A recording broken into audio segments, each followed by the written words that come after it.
বছর দুয়েক আগে বাঁকুড়ার ভূতশহর গ্রামে বাড়ি বাড়ি পৌঁছে গিয়েছে জলের পাইপ, বসেছে কল। রাজ্য জনস্বাস্থ্য কারিগরি দপ্তরের উদ্যোগে হয় এই কাজ, কিন্তু কল বসলেও তাতে জল মেলে না বলে অভিযোগ গ্রামবাসীদের। প্রশাসনের সর্বস্তরে জানিয়েও কোনো সুরাহা হয়নি, এমনটাই অভিযোগ তুললেন গ্রামবাসীরা। আমাদের জলের জন্য প্রচুর কষ্ট, আমাদের যা কষ্ট মানে মানে বলে বোঝানো যাবে না। আমাদের পানীয় জল কুলুপাড়া, ঘোষপাড়া, আরো যদি সিংপাড়া, বামুনপাড়া, চারদিকে যেতে হয়।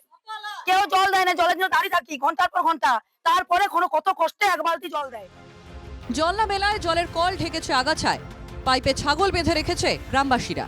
2025-এর মধ্যেই জল প্রকল্পের কাজ 80% সম্পন্ন হবে। জল পাবেন গ্রামবাসীরা, আশ্বাস জনস্বাস্থ্য কারিগরি দপ্তরের। 31 ডিসেম্বরের মধ্যে মানে এই বছরের মধ্যে আমাদের মোরাললেস আমরা 80% স্কিম কমিশন করে দিতে পারবো। রিজার্ভার দিয়ে না হলেও 80% স্কিম আমরা বেনিফিশিয়ারিকে যে পাবলিক বেনিফিট মানে জল দেওয়ার মাধ্যমে সেই লক্ষ্যমাত্রা আমরা পৌঁছতে পারবো অ্যাটলিস্ট।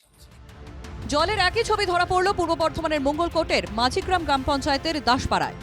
এখানেও বাড়ি বাড়ি পৌঁছেছে কল। লোকসভা ভোটের সময় কয়েকদিন সেই কলে জল পড়লেও আজ আর মেলে না জল, এমনটাই অভিযোগ।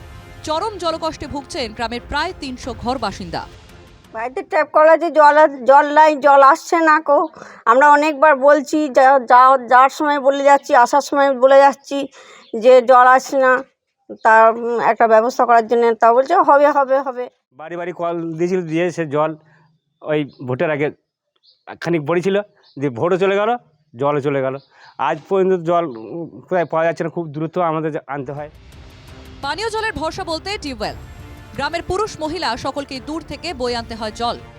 শীতের শেষে ইতিমধ্যেই জলের সমস্যা শুরু হয়ে গিয়েছে। বেশিরভাগ টিউবওয়েল থেকেই জল ওঠা কমেছে।